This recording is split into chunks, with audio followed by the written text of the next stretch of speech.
Hi everybody. I wanted to do a second video on understanding someone that has a concussion or a major concussion.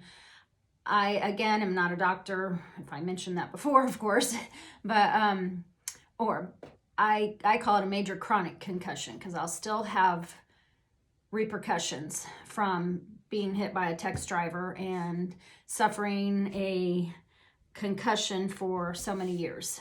So, my last post, I wanted to encourage everybody, and I still do. You do get through this. It's just a lot of work, and it's a lot of patience, and it helps to have a large support system like your family and friends, and also therapy. I went to therapy for 4 months. Anything you learn from therapy, please keep it in a folder. And please make sure that you work on it every single day, the way they say, follow the instructions, take your time, follow through. If one of the exercises is too much on you, then when you go back next time, talk to them or just give them a call and let them know. And you can scale back. So I had to do that quite a few times.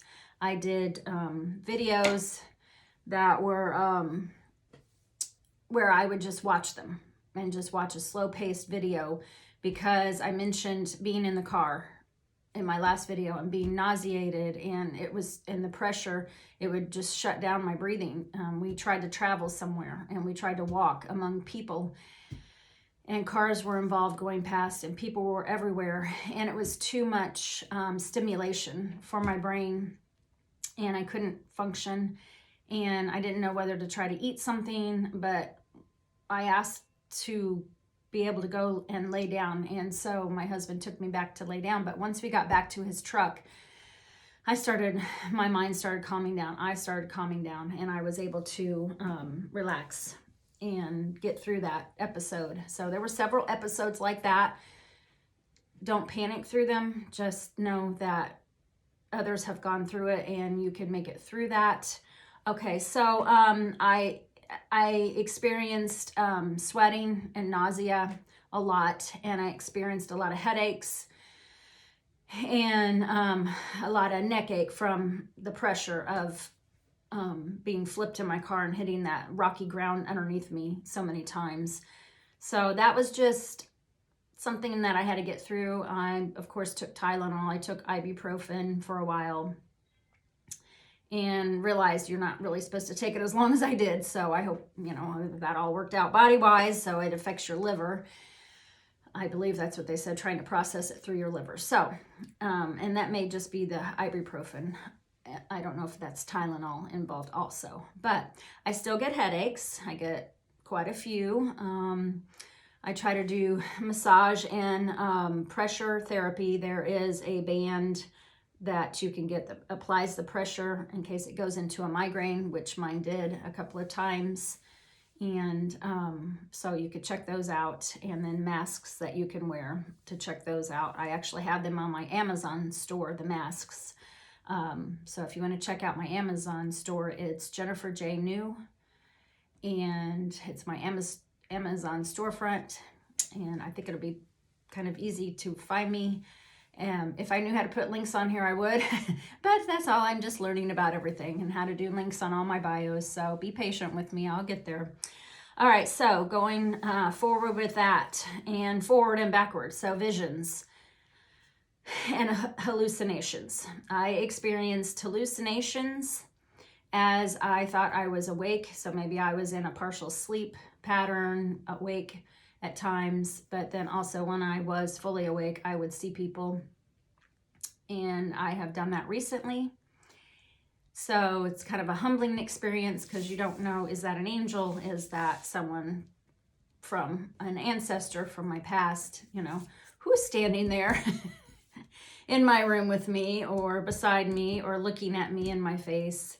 Who's whispering and talking about me? I experienced all of these. So it's been I felt kind of blessed. I felt like I had extra protection there, thinking of angels and family concerned. Okay, so the hallucinations were were different, and I shared them with my doctor, and he didn't, my neurologist. I suggest getting a really good neurologist, one that is just checks you out fully, and then you feel very safe with them. My first one I had tried to just give me medicine right away and send me home. I said that in the first video. But the second one sat me down and really wanted to hear my story right away. So that was very encouraging. And then to get me into therapy, that was very good for me. So I don't want to go past the therapy, so I'll try to look up all my sheets and give ideas of what you can look for on that. I couldn't exert myself much at all at the very beginning, and for probably a year to 2 years, the third year and fourth year, and now into the fifth year, I'm better. I'm sorry, this is, I don't wear headbands very often. I'm getting ready to do some house cleaning. So with that being said, exerting myself. I am injured, so I cannot just go in and clean like I used to. I had my 30-year cleaning business, so I don't just jump into cleaning and clean my house all within 2 hours.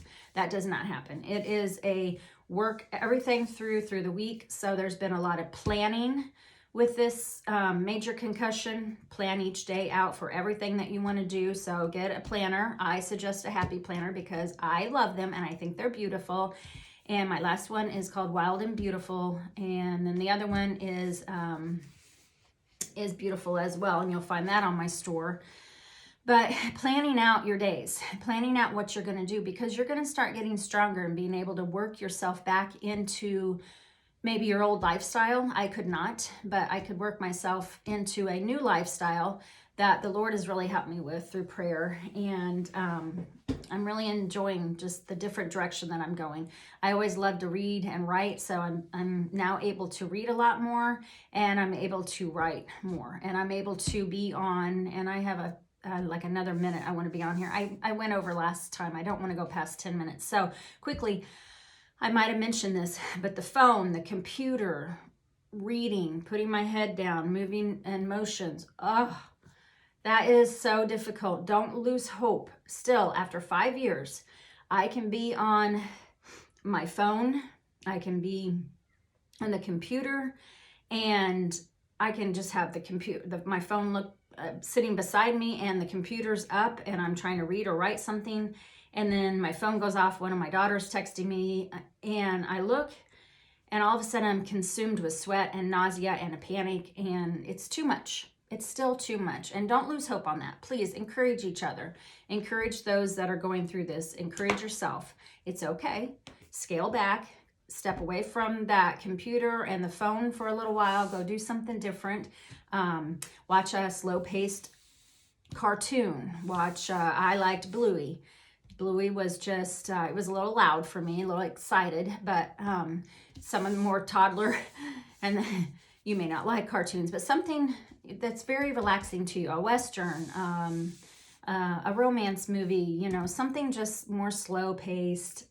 The Hallmark movies, my husband got me that prescription, and I loved it. And I love to talk, so I'm going to get off of here. I'm going to let myself know that I ended, letting you know there are pressures through the phone, the computer, and stimulation. But I hope this encourages you and help each other. We can help each other through this. So, all right. Bye, everybody. Have a great day.